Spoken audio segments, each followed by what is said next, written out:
Hi guys, and welcome to Hooked for Life with Mary Beth Temple. It's been a while, but I've been super busy, and one of the things that I have made recently is this cute little bandana for the summer. Now this is made in a worsted weight yarn, so you can use any worsted that you want.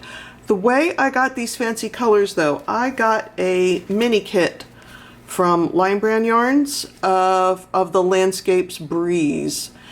And the mini kit had 7 different colors in it, so there's only 35 yards on the skein, and I changed colors whenever one ran out. But you could make this yarn in Landscapes in one skein or any other worsted yarn that you want. But I did get the color pattern by mixing up a bunch of minis, so I did want to point that out. Now, Lion Brand did send me the yarn, just so you know, but they didn't sponsor the video, so that's the name of that tune. So we're going to start top down. We're going to go center out, and let's jump right in because introductions are boring. Okay, we're going to start with a magic ring. I'm going to put the cut end of that yarn over my left hand, wrap it around over my index finger, under my middle finger, and then make my X.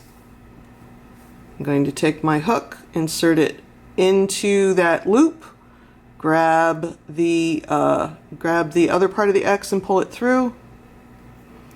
And there's my magic ring. I'm all ready to go. So the first thing I'm going to do is chain 3, which counts as a double crochet. So I'm going to go 1, 2, 3, and then row 1 is 2 double crochet, chain 3, 2 double crochet in the ring. Pardon me, that's 2 double crochet, chain 3, 3 double crochet in the ring. 1, 2, 3, and 1, 2, 3. Now, it tells you to tighten up the ring. I'm not going to make this super tight like I would if it was going to be, say, the center of a granny square or something like that. I'm going to let it have a little breathing space. I'm kind of looking for this oval shape. All right, row 2. Well, at the end of row 1, we're going to chain 3 and turn. You could also put a standing double there if that's your bag. Now it says double crochet in the first double crochet. So because that chain 3 counts as a stitch, and we have put a stitch in the very first stitch, that's an increase. Now we're going to double crochet in each of the next 2. 1, 2, and then 2 double crochet, chain 3, 2 double crochet in the chain 3 space.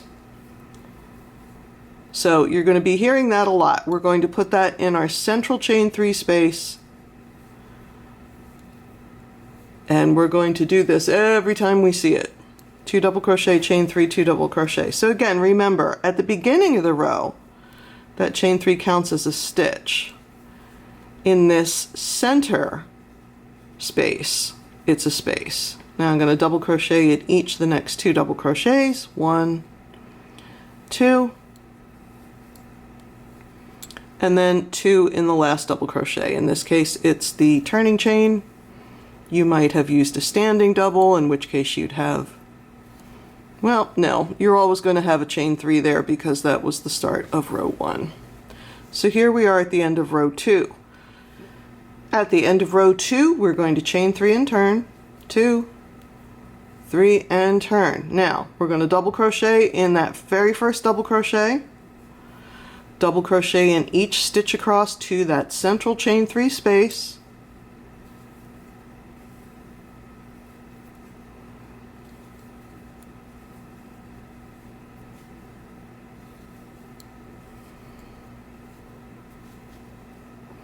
and then when we get into that chain 3 space, we're going to make 2 double crochet, chain 3, 2 double crochet.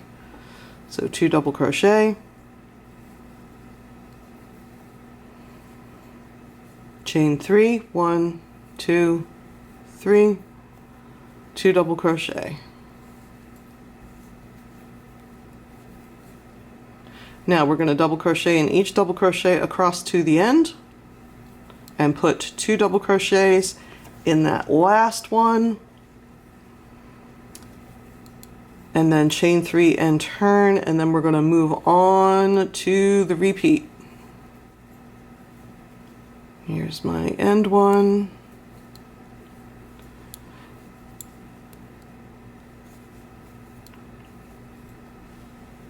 Now at the end of row 3, it says chain 4 and turn. 1, 2, 3, 4, because we're going to start alternating our mesh rows with our solid rows. So it says, for row 4, double crochet in next double crochet, so not the first one, the next one. Chain 1, skip 1 double crochet in the next one. Then it says repeat from asterisk across until last double crochet before the chain 3 space. So this is one of the 2 rows that you're going to repeat, and it's going to, each row is going to get longer as you get to it. So here's our last double crochet before the chain 3 space. Now it says chain 1, 2 double crochet, chain 3, 2 double crochet in the chain 3 space, so we're going to skip that guy. 2 double crochet,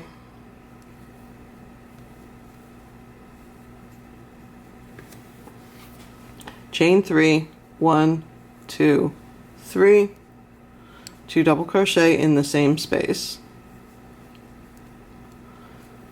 Now there's a double asterisk. It says chain 1, skip 1 double crochet in next double crochet, repeat from the double asterisk across to the last double crochet.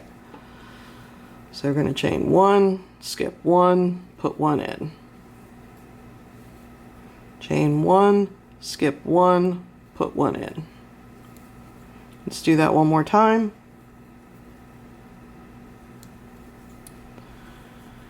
And then we're making another increase here by using those chain 1 spaces. So it chains 1 double crochet in last double crochet. So what I'm talking about with the increases is, on the solid rows, you're putting 2 stitches at the beginning and the end. That's going to give you an increase, and you're going to have an increase in your central space. On the mesh rows, you are getting that increase in by adding that chain 1 and not skipping a stitch. That's where those beginning and end increases are coming from. So you're increasing on either row, but it just looks slightly different. So at the end of the mesh row, we're going to chain 3 and turn. For row 5, we're going to double crochet in each double crochet and chain 1 space across to the chain 3 space. Now that includes the very first one, because we have to get our increase on this side, right? Because to work this pattern, you're going to have an increase at the beginning and end of every row. Now we're just going in the chain 1 space and in the double crochet, and we're going to do that all the way across till we get to the center. 2 double crochet, chain 3 in the center,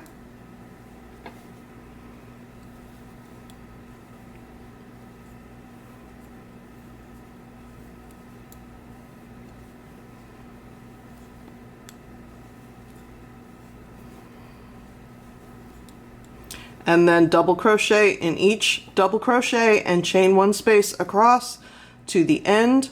So when you get here, you have your chain 4 going on right here. So we're going to treat that one of them as a chain 1 space, and then I'm going to put 2 double crochets in the 3rd chain of that beginning chain 4 to get my increase.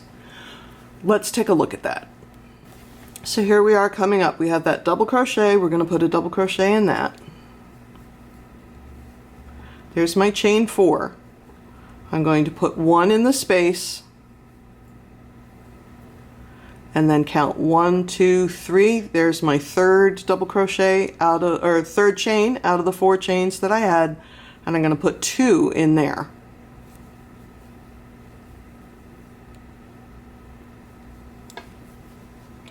So to make this as big as I want, I'm going to keep repeating the rounds. I'm going to have a mesh round and a solid round, mesh round, solid round, mesh round, solid round. Now you can do the number of rows that I specify in the pattern, or you could go a little shorter or a little longer, or frankly, you could go on until you ran out of all the yarn in the house and make a big giant triangle shawl. The math works either way.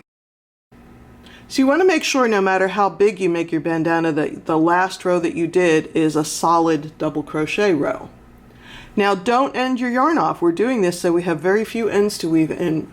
For the ties it says chain for approximately 10 inches and note how many chains you made. I used 36. I'm just going to do a few here to give you the general idea. 4, 5, 6, 7, 8. You would keep going, of course. And then to make the tie, all you're going to do is slip stitch back on the chain to the body. And I think working in the back bump, if you're a fan of this channel, you know I do everything in the back bump that I can, but I especially like it for this cord kind of look because it makes it nice and smooth. So I'm just slip stitching all the way across and I'm working in the back bump. If you want to work in the front, that is your prerogative. I just don't think it looks as nice. And of course your tie will be much longer. This is just a little bitty tie. Well, here, let's take a look and see what it looks like if I go in the front. Went in the front for these. Okay, let's look at the difference. I like going in the back bump because I get this little ridge action going on at the bottom, which you don't quite get with the other one, but again, either way, just be consistent.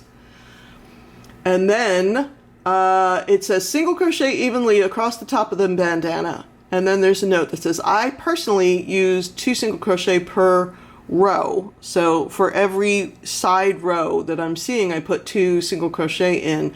You may have to adjust that a little bit more or less depending on what your personal gauge is. But I like to put 1 in the stitch base and 1 around the post. 1 in the stitch base, 1 around the post. Again, you may have a different way of doing it. You may prefer to work in the chains instead of around the post. I just want to make this bandana quick and easy. I'm not so fussed about it having perfect detail. And I will say, when I got to the center, I did put a couple extra in here, just to give that a little breathing space. So I'm going to continue my single crocheting evenly across to this side, and I'm going to make a tie on this side. So the reason I asked you to count how many chains you did on this side is you want to do the same amount of chains on this side. So again, if you use 36 on this side, use 36 on this side. Then when you join it, you're going to join it right here on the body of the bandana, and then you are done. Now, if you wanted to put some kind of fancy edging on here, you certainly could. Picot edging might be nice, or forward crab stitch, or you know, whatever would make your little heart happy. There are a lot of things you can do with this pattern once you get the hang of it. So thanks so much for joining me. I look forward to seeing you again here real soon. Bye-bye.